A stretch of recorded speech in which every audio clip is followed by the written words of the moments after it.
गांव में सरकारी हैंडपंप के आसपास कुछ विचित्र घटनाएं होने लगी। सभी लोग उन घटनाओं से अचंभित थे। अरे दीदी, का तुम रात सुने रही? ई हैंडपंपवा खुदे चलत रहा। राती 12 बजे भला कौन पानी भरे आई? हमें तो बहुत डर लागत बा।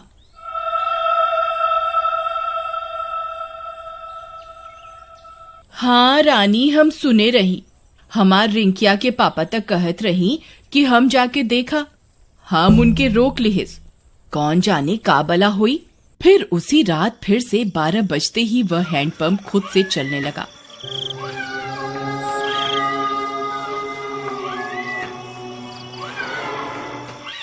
सभी गांव वाले सुन रहे थे, पर किसी की हिम्मत नहीं हुई कि जाकर देखे। फिर सुबह होने पर, अरे मीना दीदी, चला हो, हैंडपंपवा पर पानी भरे के। हमें अकेले जाते डर लागत बा। फिर वे दोनों हैंडपंप पर जाती हैं। वहां पहुंचकर उनकी आंख फटी की फटी रह जाती है। वहां किसी के पैर का निशान होता है जो इंसानी पैर से दुगने साइज का होता है। ई देखा हो रानी, हम कहत रहे ना कुछ गड़बड़ जरूर बा। ई देखा, भला किस इंसान के इतना बड़ पैर हुई। तभी वहां पिंकी आ जाती है। अरे दीदी, क्या हुआ? आप दोनों इतनी परेशान क्यों हैं? ई देखो बहन, इतना बड़का पैर। लागत है कौनो शैतान ई हैंडपंपवा पे आया रहा। कम ऑन दीदी, कोई प्रैंक कर रहा होगा। हमारी सिटी में तो ऐसे बहुत करा जाता है। अरे आप शहर से आई रही पिंकी बहन, आप ये सब ना समझी। फिर रात होने पर हैंडपंप फिर खुद से चलने लगता है।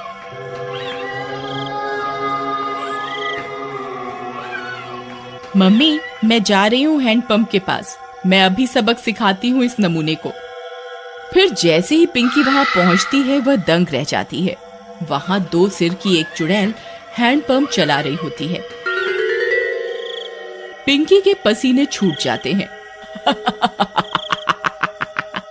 आ गई, बहुत इंतजार कराया तुम गांव वालों ने। 2 दिन से कोई खोपड़ी खाने को नहीं मिली। मेरा तो सिर ही दर्द हो गया ये हैंडपंप चला चला के। कितने दिनों में एक शिकार आया है। पिंकी हाथ जोड़कर अपने घुटनों पर बैठ जाती है। चुड़ैल जी, आई एम सो सॉरी। मुझे लगा कोई गांव वालों से प्रैंक कर रहा है। मुझे माफ कर दो चुड़ैल जी। मैं तो पास के शहर में पढ़ती हूँ, इस गांव में घूमने आई हूँ। पर चुड़ैल उसकी विनती नहीं सुनती और उसकी खोपड़ी खा जाती है। फिर अगली सुबह, अरे मीना बहन, देखा तो आज तो यहाँ खून भी पड़ा बा। कौनो अनहोनी हो गई लागत बा। तभी पिंकी की माँ वहां आ जाती है। अरे कल रात से मेरी पिंकी घर नहीं आई। वो रात इस नल पर आई थी। हाँ, ये खून कैसा पड़ा है? कहीं ये मेरी पिंकी का तो नहीं।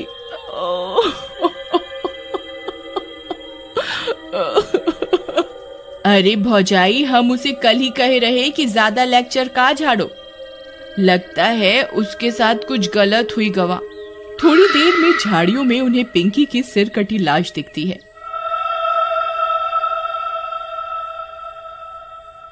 यह बात पूरे गांव में फैल जाती है। सब फैसला करते हैं कि अब से इस हैंडपंप पर कोई नहीं आएगा। फिर रात होने पर वह चुड़ैल फिर से हैंडपंप पर आकर उसे चलाने लगती है, पर कोई नहीं आता। लगता है गांव वाले चालाक बन रहे हैं। इनको किसी और तरकीब से बुलाना होगा, नहीं तो हम भूखी मर जाएंगी। हाँ, पर करें क्या? रुक जा मेरे जुड़वा सिर, अभी तुझे किसी खोपड़ी का स्वाद चखवाती हूँ। फिर वह चुड़ैल पिंकी के घर के पास पहुंच जाती है। वहां जाकर चुड़ैल पिंकी की आवाज में उसकी माँ को आवाज देती है। मम्मी, मम्मी, दरवाजा खोलो मम्मी। मम्मी। पिंकी की आवाज सुन उसकी माँ झट से दरवाजा खोलती है। वह बाहर चुड़ैल को देख पिंकी की माँ कांपने लगती है। पिंकी, ये तुझे क्या हुआ? चुड़ैल की एक खोपड़ी अपनी लंबी जीभ से पिंकी की माँ को जकड़ लेती है। मैं कोई पिंकी विंकी नहीं। तेरी पिंकी तो कब की हजम भी हो गई होगी। अब तू मेरा खाना बनेगी मूर्ख औरत। फिर चुड़ैल उसकी खोपड़ी काट कर निकाल लेती है और उसे खा जाती है।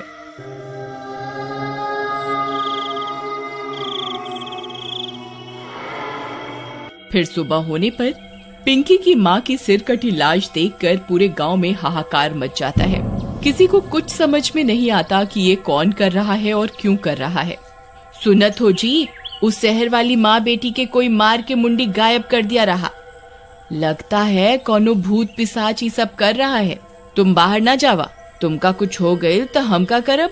अरे हमका कुछ ना होई। हम जात रहे वो हैंड पंपवा के आसपास सीसीटीवी कैमरा लगाई खातिर, हाँ, ताकि देख सकें आखिर मामला का बा। फिर वह गांव की कई दीवारों पर सीसीटीवी कैमरा लगा देता है। रात होने पर वह चुड़ैल वापस आती है। वह थोड़ी देर हैंडपंप चलाती है पर कोई नहीं आता।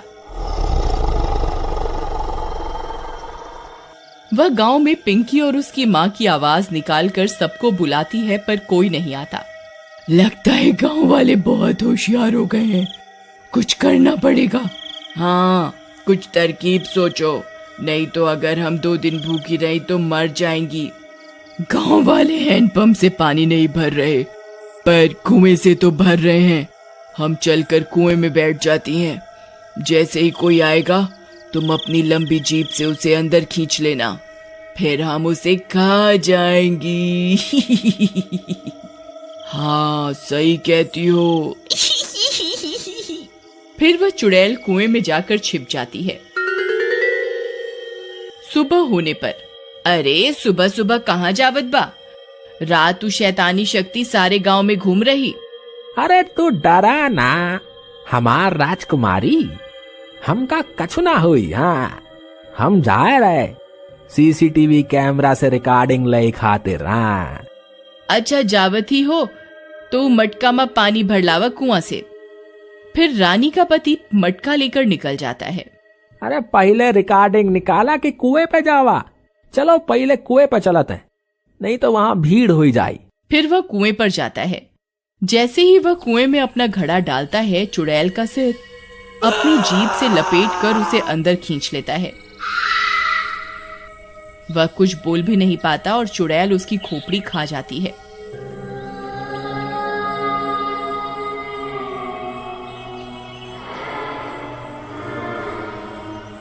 कुछ देर में गांव वालों को उसकी सिर कटी लाश कुएं में दिखती है। इस बार और कोहराम मच जाता है। हम कहर, अरे हम इकरा के कही रही ना जावा सुबह सुबह, पर ये हमारी एक न सुनी। हम तो लुट गईली, बर्बाद हो गईली। हे राम।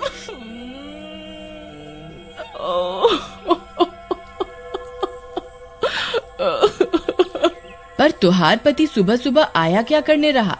फिर रानी ने बताया कि उसके पति ने सीसीटीवी कैमरे लगाए थे गांव में, जिससे यह पता चल सके कि आखिर मामला क्या है। फिर वे सब गांव वाले सीसीटीवी कैमरे से रिकॉर्डिंग निकालते हैं, टीवी पर चलाते हैं और चुड़ैल का सारा सच उनके सामने आ जाता है। वे यह भी सुन लेते हैं कि अगर वे चुड़ैल 2 दिन भूखी रही तो मर जाएंगी। गांव वालों, हमारे सामने एक बहुत खतरनाक दुश्मन है। इसे हराने के लिए हमें बस ये करना है कि हम 3 दिन तक अपने घरों में कैद रहें, नहीं तो ये 2 मुंडी वाली चुड़ैल कई और लोगों को अपना शिकार बना लेगी। मैं गांव में 3 दिन के लॉकडाउन का ऐलान करता हूँ।